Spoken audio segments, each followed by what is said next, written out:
thousands of people all over the country are drawn by the spectacle, the glamour, and the excitement of the rodeo. Because of the rodeo's long-standing recognition as entertainment, its role in business is sometimes forgotten. But the rodeo is business as well as pleasure. Organizers say this year this rodeo will bring 50,000 people to Montgomery, and that will mean millions of dollars worth of business for the community. The executive director of the rodeo, Ham Wilson, has been with it since it started in the 1950s. This thing is built up over the years of 26 years. We have, of course, probably the biggest rodeo east of the Mississippi River here, the oldest rodeo east of the Mississippi River.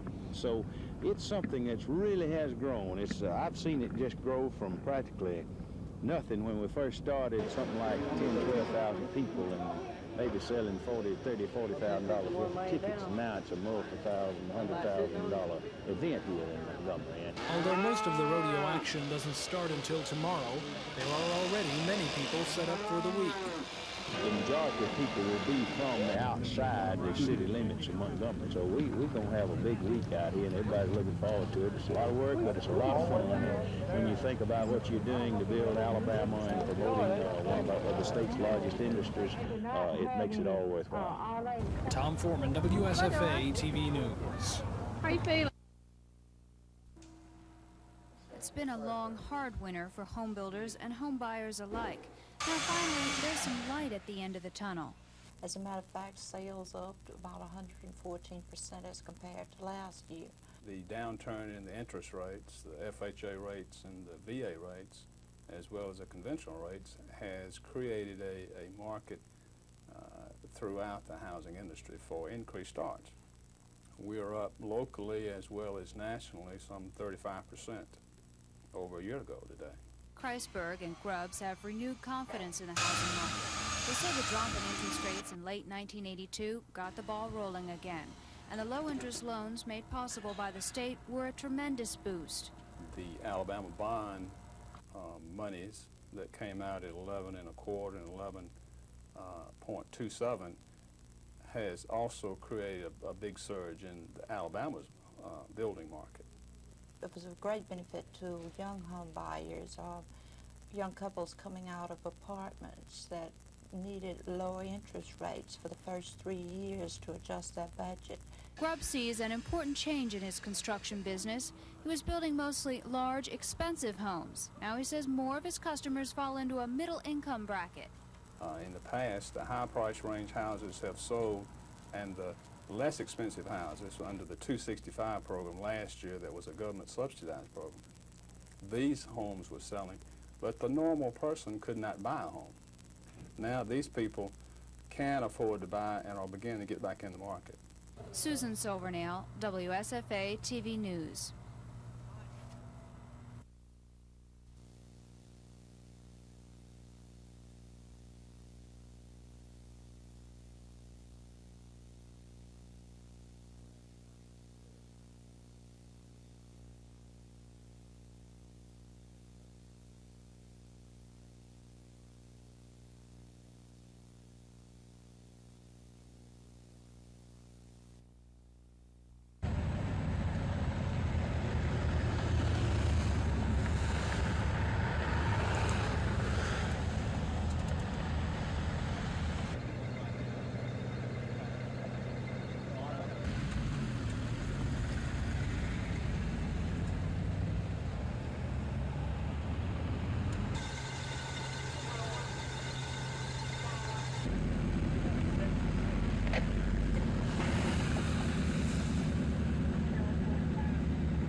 He continues to make progress, but his doctors and the governor himself felt that it was best that he not try to venture out at this time because he wants to be strong when that time does come.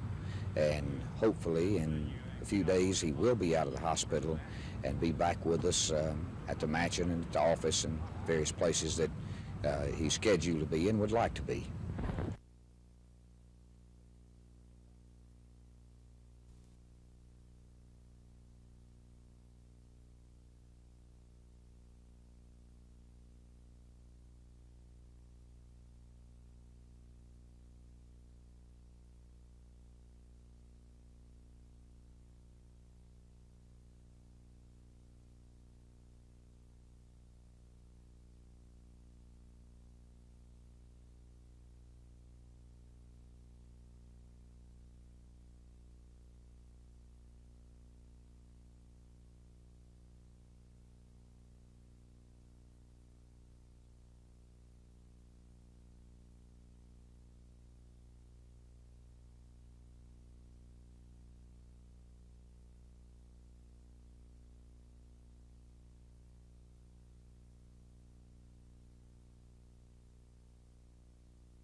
I think, the momentum kind of swung our way. We kept putting pressure on the ball, and we kind of picked up our defensive intensity more than we did first half. That enabled us to get back in the ball game. So far, the first 2 games that we're playing good in the second half, we kind of like starting off on, not with enough intensity and stuff. So, we come back out in the second half, with a little more intensity and paid off for it. Mississippi State tomorrow night, what about them?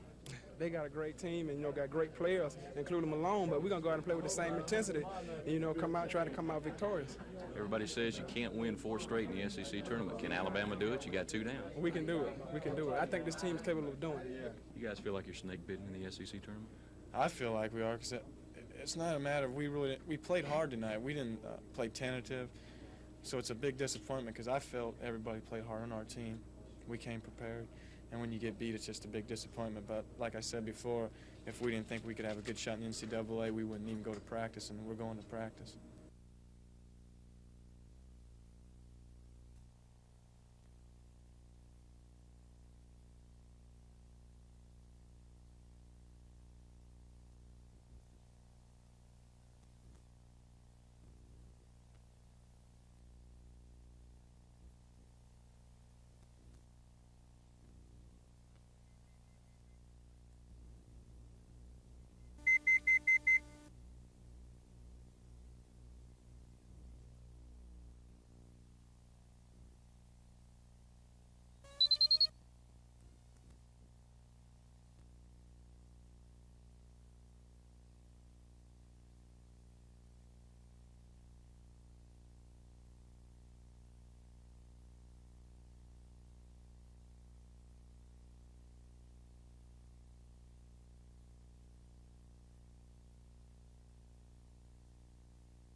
Unlike their first 3 tourney games, Alabama started off hot against Georgia. The Crimson Tide ran out to an 8-3 lead when Amos Watley bagged this jumper off the fast break. In their bid to become the first team to win the SEC tournament after playing 4 games, the Tide show no signs of early fatigue. Cliff Wyndham's jumper in the key increased Bama's lead to 6, but that's as far as they could take it. Back stormed Georgia. Here's tourney MVP Vern Fleming with a baseline drive that gave the Dogs their first lead at 19-18. Fleming led all scorers with 22. That lead would seesaw before Bama took a 2-point lead at half, and when Watley opened the second half with this penetrating shot in the lane, 2 of his 20, the Tide led it by 4.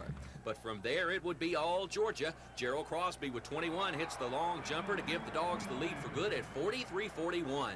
James Banks added 12 to the Bulldog effort. This great move to get behind the Bama defense increased the lead to 10.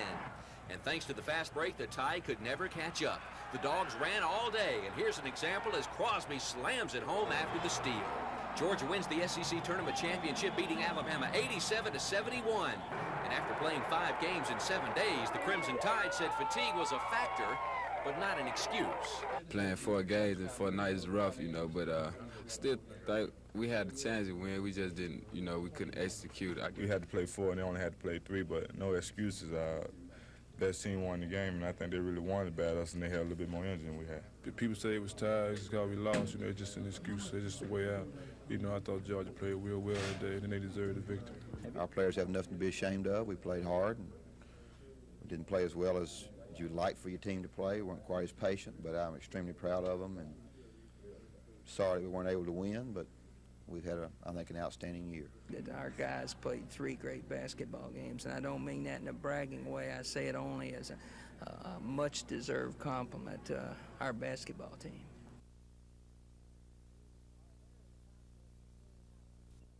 We are now in the process of sending out the forms, the tax forms, and the employer will be expected to fill those out, entering all the necessary taxes on there, and to submit the reports with the necessary tax receipts along with it.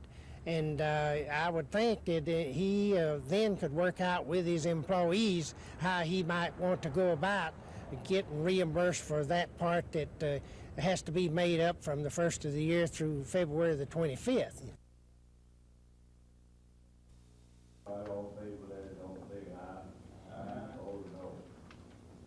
Must be combined and modified by mutual consent. Whereas the revised agreement is recommended by the administration of Auburn University and its agricultural experiment station. Now therefore be it resolved by the Board of Trustees of Auburn University of W.S. Bailey as a director of Auburn University Foundation. What's the wishes of the board? Who's adopting the resolution? Move adopting the resolution, Mr. Seagar. What's the wishes of the board? Move the adoption. Move the adoption, Mr. Dempsey, seconded. Whereas it is considered to be in the best interest of Auburn University to sell this property, 2 bids were received, with the highest bid being $135,100 from Carrie Pick Realty, Auburn, Alabama. Now therefore be it resolved by the Board of Trustees.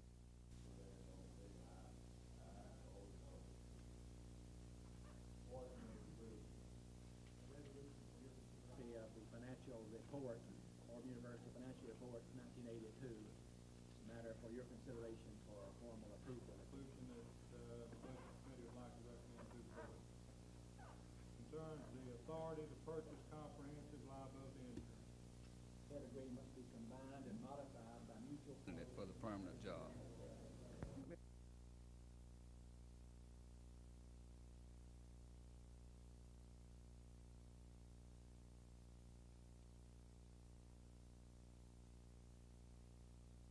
I think it's very positive now, Mac. I think that everybody's looking toward the future, moving ahead, and I think it's very positive. I think the Auburn people are coming together, and we're looking to the future.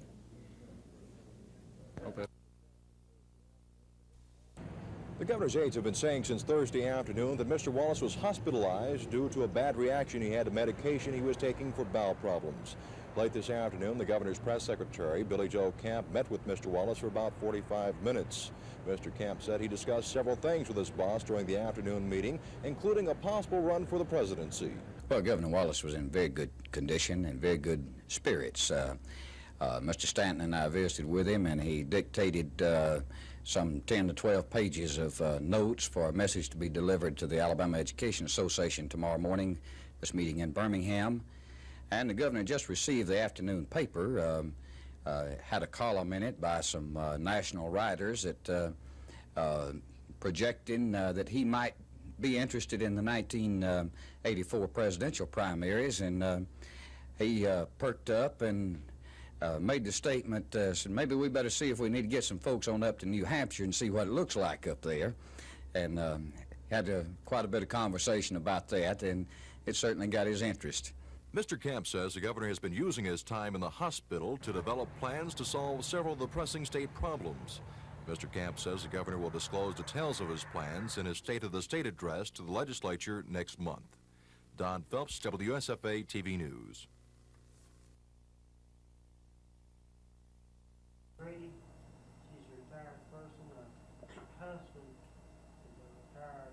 Run background and et cetera, and if you people, the commissioner, does decide to let us have the additional personnel, reclassify these individuals, it would enable the sheriff and myself to go ahead. You just have, we're going to investigate, for instance, we want to set up a narcotics unit, What you wanted, wasn't it, John? Motion by Mr. Rhodes, second. Second. Ready? Discussion? No question about that. They are complete, and it's, well, it's just up to you whether you want to authorize the positions. When do you want it? As soon as possible.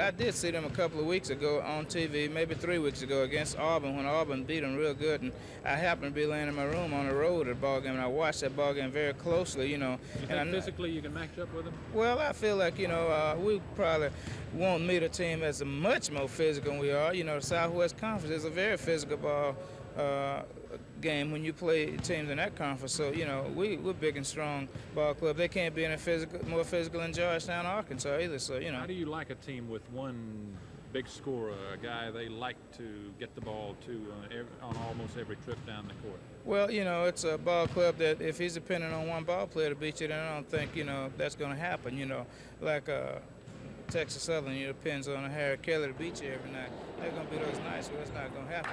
We're just going to do a real good job of defensing against this kid, and we just feel like if we can, you know, take some of his game away and do a much better job on the rest of the players, then we got a good chance. And I think it comes down to defense and, you know, keeping your mistakes down to a minimum against good ball clubs like this. And so we feel like, you know, we're going to have to do those things in order to have a chance.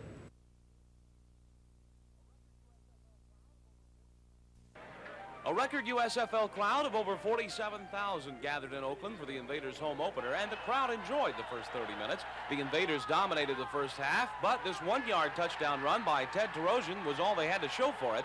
7-0 Oakland at intermission.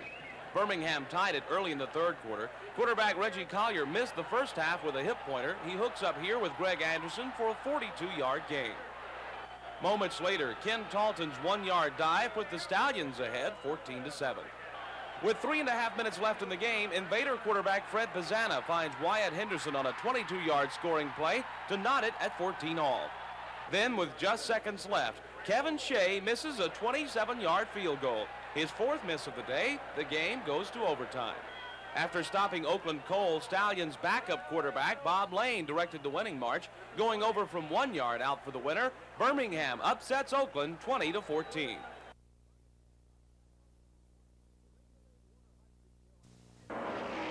The rain-delayed Warner-Hodgson Carolina 500 began as it ended a week ago, with Cale Yarborough leading on lap 143. Now, the Winston Cup fans expected the slam-bam action to pick up where it left off, and they weren't disappointed. Joe Ruttman in car 98 brought the crowd to their feet when he and Ron Bouchard in car 47 got crossed up in turn 3. Here's another look at the crash, which Joe Ruttman says is still a mystery to him. It was, the car was wanting to go straight, and I was trying to get it to turn, so I knew the only thing that was going to turn the car was going to be the crash wall, so I knew that it was going to be a giant impact when I got there.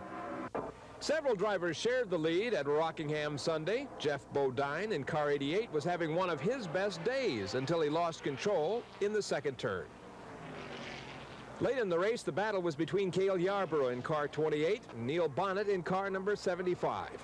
Neither driver would give the other an inch, and that attitude proved costly.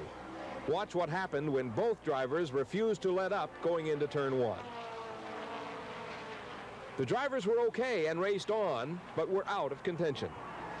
That crash opened the door for the king himself, Richard Petty in car number 43. And much to the fans' delight, Petty displayed a famous driving style not seen in recent years, as he held off a gallant challenge from Bill Elliott in car 9 to break a 43-race drought and roll into victory lane. Richard, congratulations. You didn't forget your way to victory lane, even though it's been a while. Well, no, we can always manage. Somebody always helps you on that. We had a real fortunate day today. A lot of good breaks. We run good. Then we got, everything fell our way and was able to win. With several thousands of Richard Petty's friends in Rockingham, North Carolina, This is Bob Pierce reporting.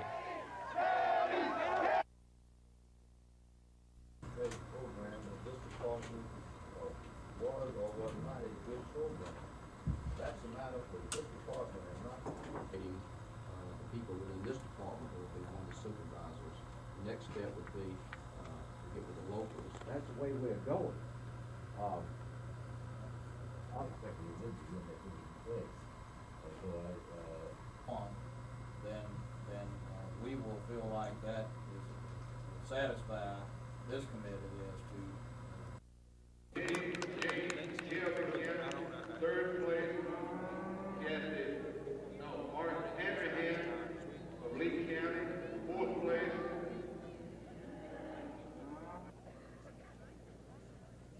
Is the Commissioner of Agriculture.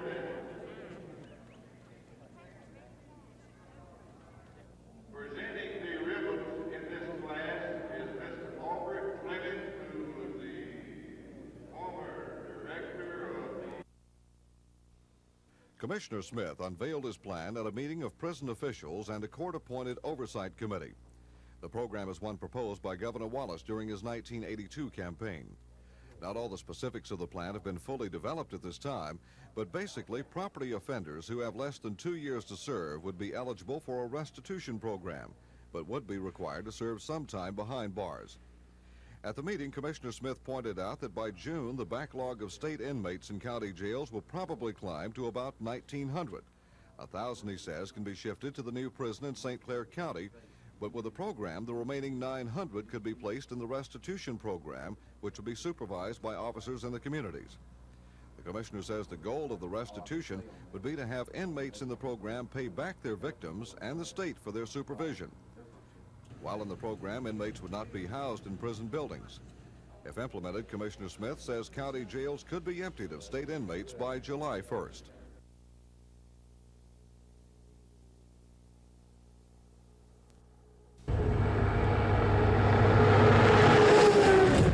On a scale of excellent to poor, State Highway Director Ray Bass places Alabama's highways, roads, and bridges between fair and good.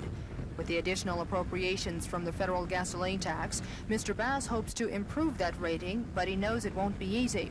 He says maintenance needs are increasing, and he needs about $218 million to bring the roads up to standards. We're really not in a catch-up position.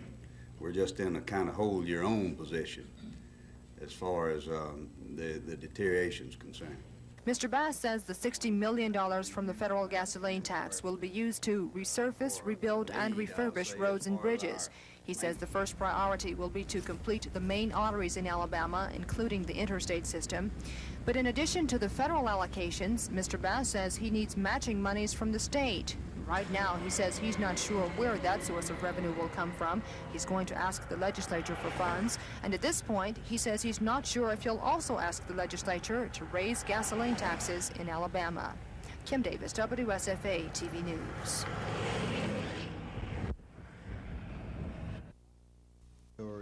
The debate was over the minutes from last week's council meeting, which included a report submitted by District 6 Councilman Donald Watkins. That report alleged police wrongdoing in a fight with a group of people in the Madison Park community late last month. Last week, when Mr. Watkins handed out the report, he asked that it be written into the minutes of the council meeting. Today, District 7 Councilwoman Elise Reynolds said she wants it out of the record. Ms. Reynolds argued that the report was not a statement of fact, but simply one councilman's opinion. She says the minutes of a council meeting should, according to council rules, record only what the council does and not opinions. Mr. Watkins disagreed and said Ms. Reynolds' motion to take his report off the record was out of order. Council Chairman Willie Peake agreed with Mr. Watkins. He says reports submitted in the past by police and other council members have gone into the records. He ruled Ms. Reynolds' motion out of order. Ms. Reynolds appealed that decision to the council but was voted down, and Mr. Watkins announced he'll have further reports on the Madison Park incident in the near future. Tom Foreman, WSFA TV News. Introduced it as a preliminary report. At this time, national insight as to the beatings and this is a public hearing, is it? Mr. Mayor? Need a motion. Mr. Chairman. Mr. Goldson. I move we suspend the rules. Motion. Mr. President, I move that we suspend the rules in order to consider the resolution. Mr. Council, you have questions concerning the resolution? No, Mr. Chairman. From the minute, signify by raising your hand. 4. Opposed? 4. Motion fails to carry.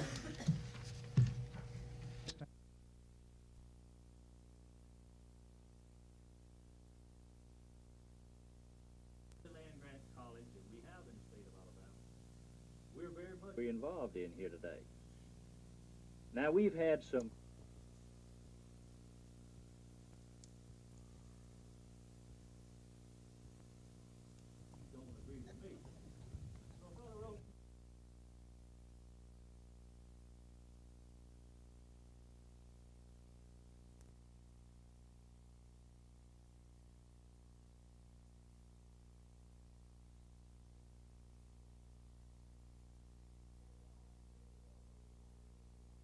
down to the office to read the World Book Encyclopedia, and that was nice because I hadn't read the World Book Encyclopedia, so that was a real challenge.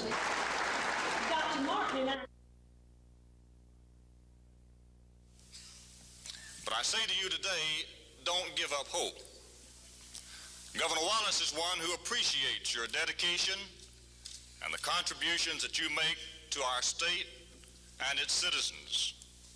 He's on your side, because he knows that we must have improvement or teaching in the public school system in Alabama will go out of existence. He agrees with you. You do need and you do deserve salary increases.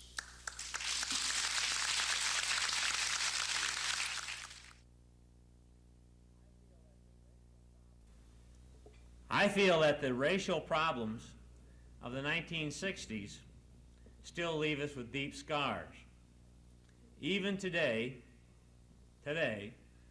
black and white politicians insult my intelligence, and I think everybody else's intelligence in this state, by saying this or that is racism. Dr. Bronner says if a politician can't make a more substantive argument than that, he doesn't deserve to be listened to. And he says there are other facets of racism. I would say to you gentlemen, how many times have you asked a black to come and speak to you about their legitimate concerns? How many black members do you have? The retirement systems invest millions each year. Dr. Bronner says he's asked some of the companies the retirement systems puts money into to do something for the state, like build a plant. But he says they're reluctant to come to Alabama because of the state's reputation. It's frustrating. And until you can get people to say, okay, Mr. Black Leader, if you've got a valid bitch, come in here and tell us and let us look at it. Or the white that's running around in these cities and counties and state making all these racial nonsense slurs just doesn't get us anywhere, is what I'm trying to get across. In addition to the race problem, Dr. Bronner says Alabama's tax structure needs to be changed if we want our children to live in a state that meets the national average. But he says probably no one will like those changes. Dennis Latham, WSFA TV News. We've got time. State government has no greater responsibility than that of educating its citizens. Now, we all know that today the picture is not as rosy as it has been on the past. Instead of being concerned over how to divide a financial surplus or Dr. Martin and I shared behind the stage a few minutes ago, Ms. Howard, that we need professional negotiations in the state of Alabama. If we are truly professional people, then we should have a voice in our professional destiny. I do not think that school boards and administrators have a monopoly on intelligence in this state. I think that teachers are just as smart. Support personnel certainly know their jobs as well as those people who are currently making the decisions. I look forward to the day in the state of Alabama when we can sit down and be on an equal basis in the decision-making process.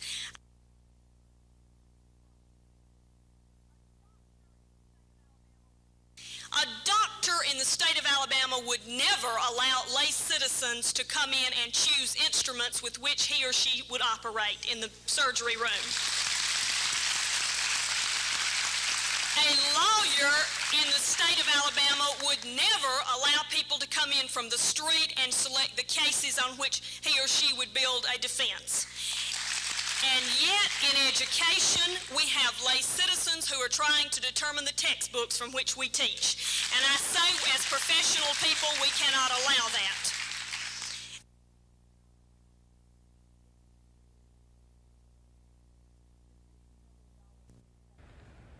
The $60 million from the federal gasoline tax should start rolling in next month. The money will be a big boost to the state's highway department's construction plans. State Highway Director Ray Bass can't totally depend on the federal allocations to get the job done. He says he needs matching monies from the state, but he's not sure where the money will come from. The legislature is one source, increasing gasoline taxes is another. But at this point, Mr. Bass says he's going to study his options before asking the legislature to increase taxes. There might be some other avenues that we could use, but of course, we'll examine that avenue and others too, but it'd be very difficult, I think, at this point in time. Also, Mr. Bass says he's not sure how many jobs will be available in the private sector once construction begins. After all, that was one of the main reasons Congress passed the 5 cents a gallon tax. Kim Davis, WSFA TV News.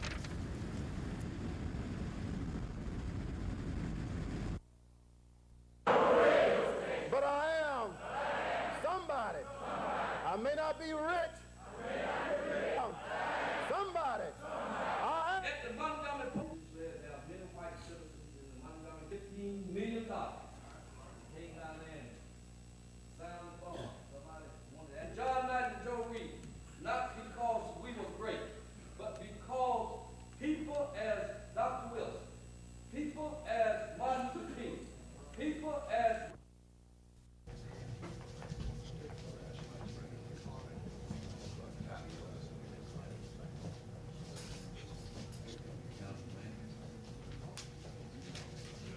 not only to yourselves, your family, but to Montgomery and certainly to your school. We're proud of it. Keep riding. Chairman McGee.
I'm confident that whatever actions were taken by individuals and the groups were actions that those individuals and groups thought were in the best interest of Auburn University.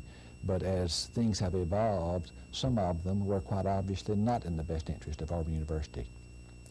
As a result of this, we've had a divisiveness that I think is more severe than ever in the history of this institution, and perhaps in the history of a great many institutions.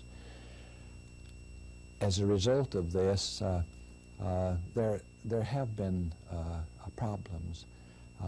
We're moving rapidly to overcome those.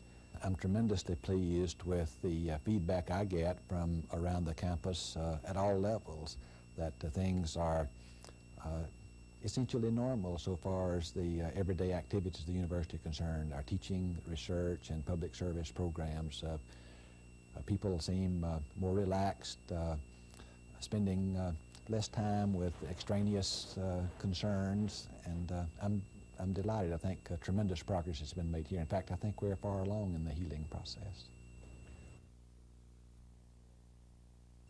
The general features of this have been already drawn with the appointment by Governor Wallace of the committee of the board and the request that an advisory committee comprised of representatives of our student body and faculty and alumni, and including representative from these constituencies of our Montgomery campus, so that the features are drawn. But now there first of all must be a very deliberate, careful planning process that will involve establishing criteria or guidelines for the type individual best suited to serve Auburn University as a comprehensive land-grant university.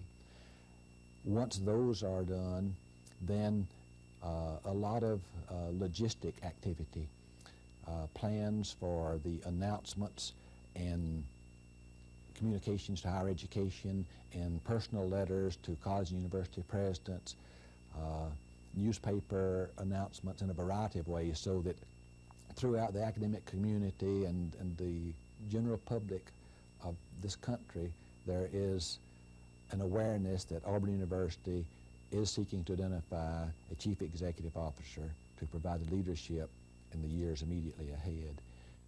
Once that's done, then engineering, agriculture, veterinary medicine, the focal areas of a land-grant institution. But it's not an either-or. It's not these or English or mathematics or the humanities. It's both and there's no way that for any time in history, but particularly at this point in history, we can prepare engineers or agriculturalists or business executives or teachers to fulfill their responsibilities to society and to be happy in their work if they're, quote, just technically trained. They have to be educated as whole persons, and in order to think logically and write clearly, which are essential for success in any career or profession, one must have a good introduction into what is traditionally known as the liberal arts, so that these are not mutually exclusive. They must go together, and this is what we have to understand, and this relates to an incorrect impression that so many people have about priorities or emphasis. It's a matter of balance. And that's what you're going to be striving for. Exclusive. They must go together, and this is what we have to understand, and this really... Gemco Construction of Florida was at Harrison Elementary School today to remove asbestos from the ceilings of 4 classrooms. Workers took elaborate precautions to seal off the room so no asbestos dust would escape once they started removal. And this is just a start, especially since county school officials are now worried there may not be enough money to finish the project. We need approximately another $2 million to complete the remaining schools with sprayed-on materials and to clean up the ones that have insulation on pipes and boilers that County school officials say so far the county has been given more than $1 million to clear 11 schools of asbestos, but a lot more money is needed to handle all 24 schools with asbestos in classrooms. On those, we will have to wait and hold those projects until we do receive funding, and if it's not available, say by May 1st or May 15th at the latest, then those schools will not be done this summer. What is ironic to some people is that workers must take so many safety measures in rooms where 1 week ago students went to class. And unless the state comes through with the money needed to keep asbestos removal going, the students will be back in classes like these next school year. Tom Foreman, WSFA TV News. Removing the asbestos from classrooms, hallways, and gymnasiums in 24 Montgomery County schools is a painstaking process. Workers must seal the rooms they work in so asbestos dust can't escape. It is also an expensive process. County school officials say it will cost $3.2 million to get all the asbestos out of county schools, and they don't have that much money. We have funding for 11 school sites where we have sprayed-on materials. Beyond that, we have 13 more sites that have sprayed-on ceiling materials, that are ready to go. Plans and specifications are drawn, but we're waiting on additional funds. And school officials say unless an extra $2 million comes from the state by May, there won't be time to take bids on the remaining work, and it won't get done this summer. What do you tell parents who are concerned about all this? Tom, I'm telling them that we have our plans complete, and that as soon as the state makes the money available to us, that Montgomery County will move on out and get the material removed. State officials say no more money for asbestos removal can be given out until a statewide study of the problem is completed. County school officials are simply hoping the money will come in time to get all the asbestos out of county schools before next school year. Tom Foreman, WSFA TV News. Judge Hooper read a short statement to a small group of reporters and lawyers. I announce this date that my resignation as a circuit judge will take place on April the 4th, 1983. I've been a judge in the courthouse for 18 years. I've chosen to return to private law practice with McDonald Gallion, and Tommy Gallion, and Will Gunner. I hope to return to the courthouse soon as a lawyer. Judge Hooper's announcement has set off an official search and quest for his seat and others now vacant or soon to be vacated. Circuit Judge Sam Taylor is said to be, by knowledgeable sources, a front-runner for the seat on the Court of Criminal Appeals created by the death of Judge Bishop Barron. Two other names mentioned for that and another expected vacancy at appeals are former Governor John Patterson and former U.S. Attorney Barry Teague. To replace Hooper, now City Judge Charles Price is said to be the front-runner for that position, and informed sources also say District Judge Mark Kennedy will be appointed to fill the spot Judge Taylor will create if he's appointed to the appeals court. The job Judge Kennedy leaves in the county district court has to be filled, and Montgomery lawyer Bob Bailey is being mentioned in local circles as a qualified candidate. So far, the only official confirmation in this whole story is that Judge Perry Hooper will retire as of April 4th. The other appointments and rumors of appointments, there's no confirmation from the governor's office. This is Norman Lumpkin, WSFA TV News at the Montgomery County Courthouse. I'm just shifting gears. I've been a circuit judge for a good many years, and we've accomplished a lot of things, and I sort of miss the law practice. That's a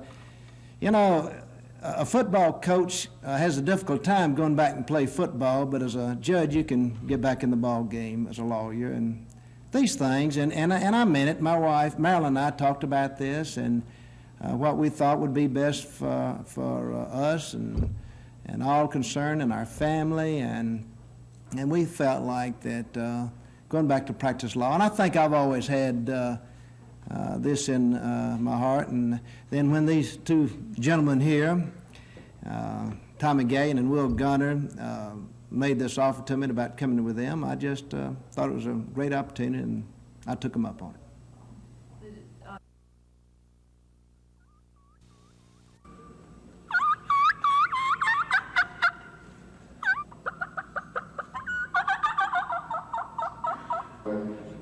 All right, contestant number 5.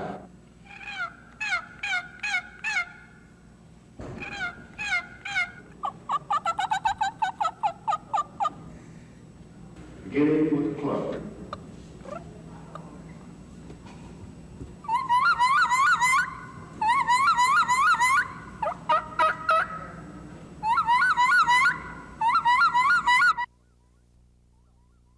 The Attorney General hopes to stop the EPA from issuing a permit to Chemical Waste Management to store more than 1 million gallons of hazardous waste at this site in Mobile. The company operates an ocean incinerator ship that burns the material.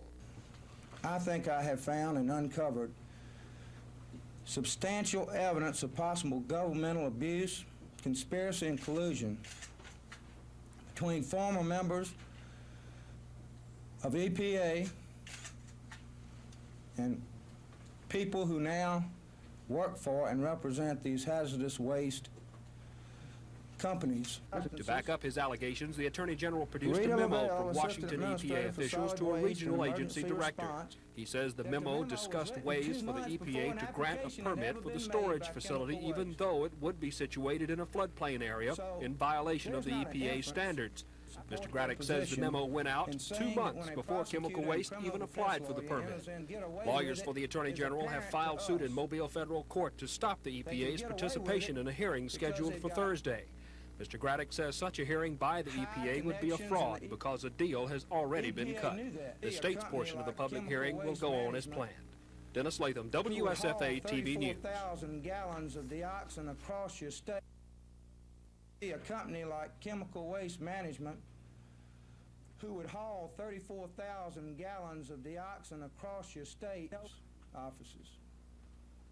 As a former DA, and let me tell you what the kicker is.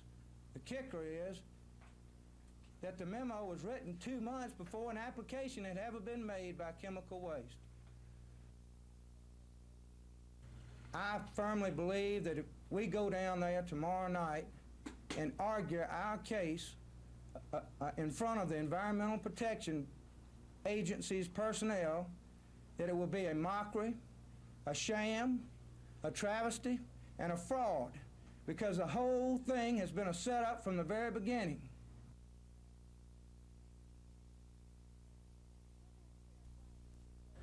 Dale County Sheriff Brian Mixon says they got lucky last night. If the pilot had not been forced to make a landing at the Dothan Airport, and if the Sheriff's Department and the Dothan City Police Department had not acted as they did, then between $130 to $150 million worth of cocaine would be on the streets right now. 45-year-old Alton Eugene Maddox attracted attention when he made a bad landing at the Dothan Airport around 8 p.m. Airport authorities thought the pilot was in trouble and alerted the Dale County Sheriff's Office and Dothan Police Department. Officers found Maddox running from the plane and a load of cocaine. The plane, turn around, Joe, walk backwards. Literally filled with cocaine. We had 8 large duffel bags in the plane. The sheriff says he believes Maddox was en route from South America to a drop-off point within 50 miles of Dothan when he ran out of fuel. Sheriff Mixon and Dothan Police Chief Cater Williams have called in federal drug authorities. We've agreed that the resources of the federal agencies are far greater than we have, and we're requesting that the federal agents carry the case to federal court. They have indicated to me that they've been in touch with the U.S. Attorney, and in fact, he has agreed to prosecute in federal court. Federal agents took custody of Maddox late this afternoon because authorities believe they have hit on a major drug operation, keeping quiet about the location of the cocaine and the prisoner. They say Maddox's life may be in jeopardy. Authorities expect to make more arrests in the case. Susan Silvernail, WSFA TV News. A chance to play for the national championship. That's all any college basketball team could ask for. And for the second straight year, the Lady Tigers of Auburn will do just that. After finishing 23-7 and ranked 14th in the nation, Auburn received an at-large berth to the Midwest Regional in the NCAA tournament. They'll end the first-round play Saturday night at home against 17th-ranked Missouri. After a 2-week absence from basketball, the Lady Tigers are hard at work preparing for a team that seems to be capable of winning it all. And anytime you have a team that comes in and they're the Big 8 champs this year, they've been in the NCAA tournament, they're coming in with a lot of confidence. So we're not going to intimidate them by going out and just saying, hey, here, we're at Auburn. They're a very disciplined team that plays an aggressive man-for-man in the 2-1-2 zone. And if we can't change the tempos, we're going to be in for a long night. A win over Missouri would advance Auburn to Ruston, Louisiana for a game against the nation's top women's basketball team, Louisiana Tech. Coach Champy says that's a challenge he hopes his basketball team can experience. To go down to Ruston and play, the national champs, just a great exposure to, that's the hotbed of women's basketball right now. Playing in front of 10,000 people, it would be a great honor for our program and for the kids to go down there for that challenge. But first, the Lady Tigers must get past tough Missouri. Tip-off is 7:30 Saturday night at Auburn's Memorial Coliseum. Rick Pons, WSFA TV Sports. A man who would be president, Senator John Glenn of Ohio, arriving in Montgomery after a speech in Birmingham to the Alabama Education Association. The presidential race is a ways off yet. However, Senator Glenn says he needs a good 14 to 16 months to put together a campaign, and he doesn't want to lag behind. He says he's aiming for large education groups like AEA, and he'll take every opportunity to make an appearance before them. The man who would be president talking with one who's tried, Governor Wallace, just out of the hospital. The two met behind closed doors, but Senator Glenn says it's too early yet to ask for endorsements. Were you looking for any guidance from Governor Wallace on what it takes to run a presidential campaign? Well, certainly. He's been through that. He knows what it takes to run a campaign, and he was, in fact, we were talking about pacing yourself and making sure you keep your health and your vitality about you through all the rigors of a campaign, and I appreciated all that.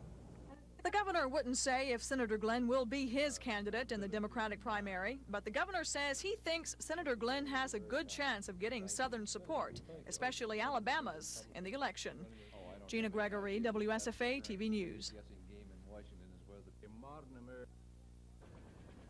John Glenn wants to be president, and he's wasting no time in drumming up support. Today, arriving in Montgomery from a speech before the Alabama Education Association in Birmingham, Senator Glenn said large groups like the AEA are who he's aiming for. It was labeled a courtesy call, this meeting with Governor Wallace. Senator Glenn says it's too early to ask the governor for an endorsement, but he says he'd like the governor's support a little later on.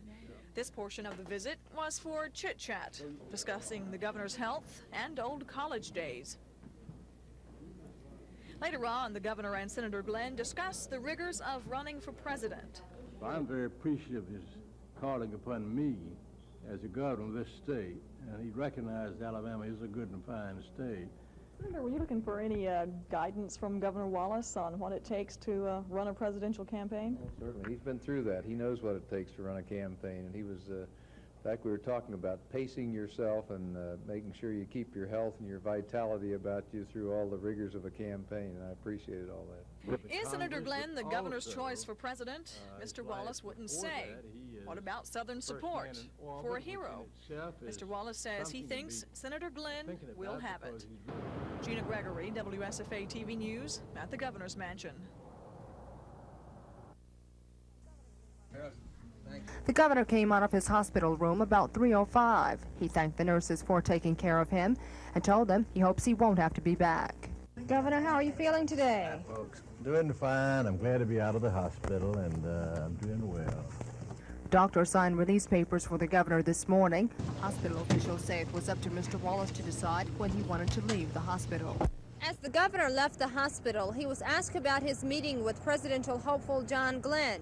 The governor says he doesn't know what they'll talk about, but if the subject of the presidency comes up, and it probably will, the governor says he'll advise Senator Glenn that, quoting now, it's a tough fight. The governor's trip home ends a 6-day stay at Jackson Hospital. Aides say Mr. Wallace is completely recovered, and the first thing on his agenda was a meeting with Senator Glenn, who arrived at Danley Field shortly after Mr. Wallace left the hospital.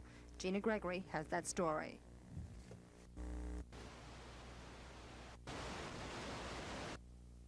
After being put back on the streets of Alabama through some irresponsible parole board, the Supreme Court of Alabama issues one.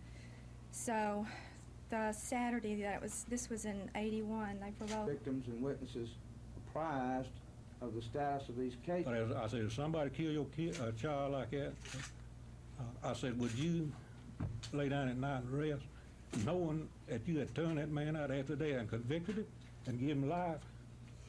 Be sure. How could you open a rodeo without a cowgirl in a new white suit toting Old Glory? And how could you open a rodeo without a parade of participants all marching to the music of a 5-man band before a large crowd of eager spectators? And how could you open a rodeo without a little bareback riding? It's all part of the opening night of the 26th Annual Southeastern Livestock Exposition Rodeo at Garrett Coliseum. 300 professional cowboys will be barebacking, saddle bronking, calf roping, and steer wrestling their way to over $30,000 in prize money. It's rodeo week in Montgomery, one that has certainly grown over the years. Well, you know, it's been real rewarding to watch it grow. When we started out, we had 10,000, 12,000 folks out here and sold about $10,000, $15,000 worth of tickets, and it's grown to a multi-$100,000 event here meaning so much to Montgomery. Well, Alabama's a big agricultural state, big cattle state, and this is the reason it's grown, because people have just been, everybody likes to have a big hat and high boots and a few cows, and we encourage that. Wilson and the Cattlemen's Association hope to raise close to $50,000 for youth livestock activities this week. Action runs through Sunday with nightly performances at 8. You can catch Saturday and Sunday matinees at 2, all at Garrett Coliseum. At the rodeo, Rick Pons, WSFA TV Sports.